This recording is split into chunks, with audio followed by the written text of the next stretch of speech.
مکھی کی وجہ سے ایک آدمی جہنم میں چلا گیا۔ اگر آپ چینل میں نیا ہیں تو چینل کو سبسکرائب کریں۔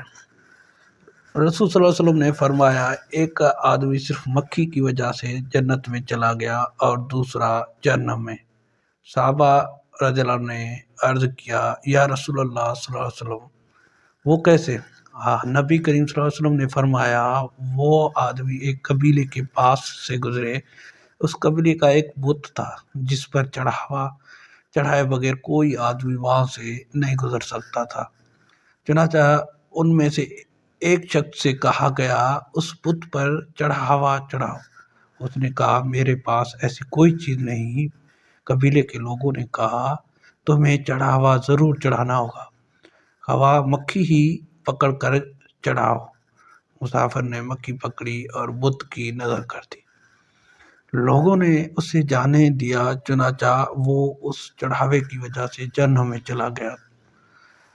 قبیلے کے لوگوں نے دوسرے آدمی سے کہا تم بھی کوئی بت کی نظر کرو۔ اس نے کہا میں اللہ تعالیٰ عز و جل کے علاوہ کسی دوسرے کے چڑھاوے نہیں چڑھاؤں گا۔ لوگوں نے اسے قتل کر دیا، وہ جنت میں چلا گیا۔